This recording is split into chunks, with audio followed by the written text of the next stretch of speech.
Welcome back to Vital Signs with Jen. We are here with our resident fertility expert, Jessica Preston of DeNova Fertility. Welcome back to the studio. Thank you for having me back, Jen. I am so excited about today because we're going to talk about my favorite topic. Yes, it is moving your body. Let's talk about fertility and exercise. Like, what types of exercise should we be doing as a male, as a female, and when we're on that fertility journey, when we're looking to build our family? Okay, thank you. This is a great topic. I know we've talked about it a little bit before. The first thing I want to say is when you are pregnant, once you conceive, your doctor is not going to want you to start a new exercise plan. And a lot of women come in and they're worried about the weight gain associated with pregnancy. So they say, what can I do now? A lot of those people started sedentary without an exercise plan. We don't let you start anything new. We'll let you walk. Other than that, we really won't let you do much. And then when you're 28 weeks pregnant, your center of gravity is off, and so whatever you're doing, you might fall down. So we don't want you doing things after that, like bike riding, where you might fall and break an arm, and then we have a hard time controlling pain because you can't have those medications when you're pregnant.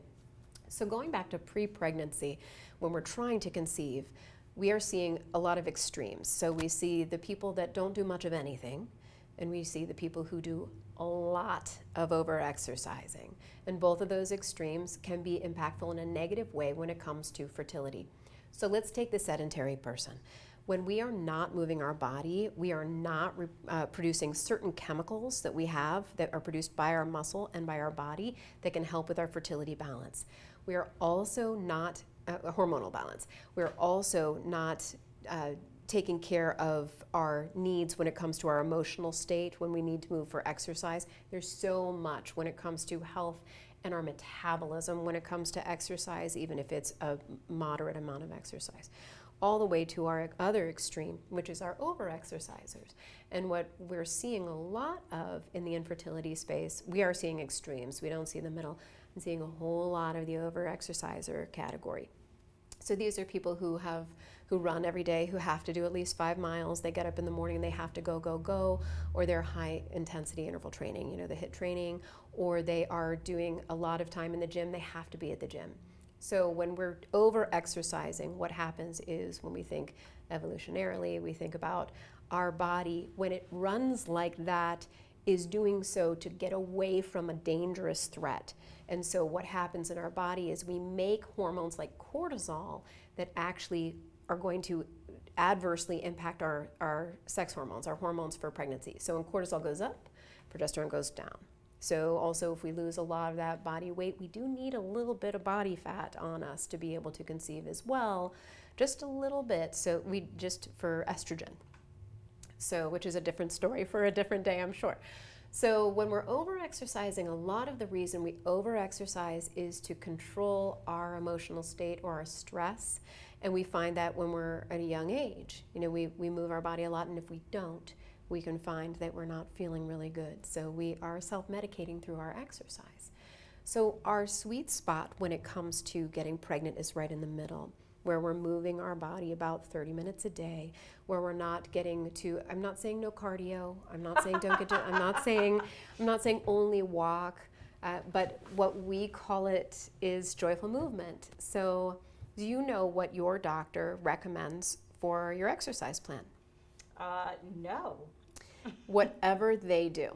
Whatever they enjoy to do. So when you go to your doctor, they're going to say, if they're a runner, they're going to say you should run.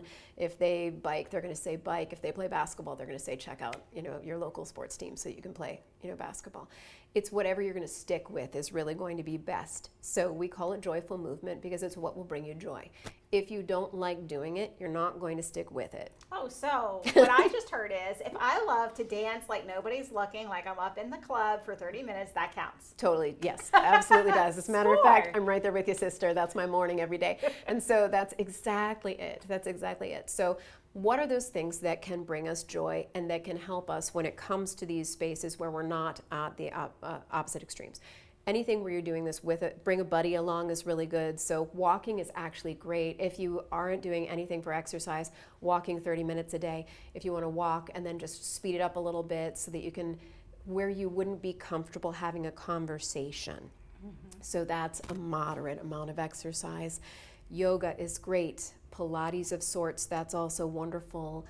And being out in nature and moving your body, these are all wonderful. These are wonderful things. And the outside exercise, I just want to say, it hits multiple aspects too, because you're getting vitamins, fresh air, and sunshine. Yes. Nature, you're unplugged when you're outside because you can't be plugged in and be aware of your surroundings. So I think it hits a lot of different areas, stress relief, all of the things in between. So when we've kind of touched a little bit on this, but if we have never exercised before, just 10-minute bursts of exercise, does that give you the same benefit? Does it have to be in one lump sum during your fertility journey, or could it be 10 minutes here, 10 minutes at lunch, and 10 minutes in the end of the day? Like, what does that look like? So think of it as 200 minutes a week, and then put it wherever you need to. So there are some days where I move less than others because of my schedule or because I just don't want to. And I'm not an over-exerciser. I have been an under-exerciser, but I do really well in that middle zone in the areas of actually joyful movement and dancing. I do that a lot. I walk and I'm out in nature a lot. And I do like some Pilates, and I love yoga because it's so helpful for stress management. So overall, even if you start with 10 minutes, if you've not done anything, please just do 10 minutes of walking. I don't think you need a gym membership. I think you can simply do whatever in your own home. If you want a gym membership, by all means, go get one. If that's going to keep you accountable, get one. But really, 10 minutes here or there when you're not an exerciser to start, 10 minutes, and that's it for a day, even if we're not getting to 30 minutes yet. And then add 2 minutes a week to each day, right? So 10 minutes for this week every day, and then 12 minutes next week, and then 14 the next. It's not long before you're actually going to be getting to that 30 minutes. And if you take an hour-long yoga class on the weekend, then you can take some of that time and take it off of a different day. Fantastic. I really love that. So what I'm hearing, just so that we can summarize this, is not too much, no over-exercising, get off the couch and do something, do what makes you feel good that you're going to stick with, and start small. I love that you started small. For those of you at home, if you're never an exerciser, I get it.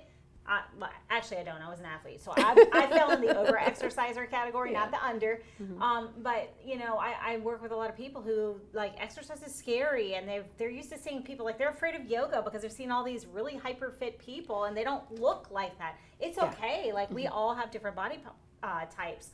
Do the activity that's going to get you moving, that's going to make you feel good in your own skin, and just do something. So I really love that you brought that up. And I have to say, I was an under-exerciser, and I'm guilty, and I absolutely put myself out there. I love what I'm doing now, and I don't feel like I'm underdoing at all, and I'm probably at around 30 minutes a day. I love what I'm doing. That's awesome. I'm an over-exerciser by nature, so it's really hard for me because I have so much energy and I'm always in motion. I have shifted towards more organized time myself to bring myself down. So I was somebody who, like, every 10 minutes I was doing something, or I was going for a run or whatever. That was my stress management. How did you do? I'm sorry, I'm going to interject. How did you do with managing it down a little bit? It required more mindfulness. So I had to learn how to, not to get too woo, but I had to learn how to meditate. I had to learn stillness. I had to learn how to sit down and just read and do one thing at a time, which is very hard for me. But when I was able to do some of those other things, I had to replace the exercise with something that actually brought me down into rest instead of brought me up. Absolutely. And that's what we do too. We do that in our programs all the time. We have to bring you there because otherwise you're not going to feel better. You're going to feel like something is lacking or you're missing something because you're used to moving your body all the time. So you have to find a way. And it's a lot of it is stress management in itself. Since exercise can be a form of stress management, then the meditation can take the place or the mindfulness can take the place. And I understand it sounds woo-woo, but the truth is that you can have very organized meditative spaces like HeartMath and other biofeedback devices. Yeah, I had to get coached to do that, honestly, which is why people like you exist. Yeah. I required that. That was in 2015, 2016. And I had to do that for my own sanity.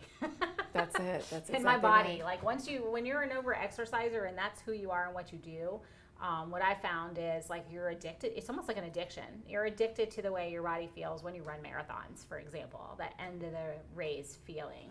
And so you have to find other ways to channel that and to get that same feel good. And it's possible. But it is. Thank you for the work that you do.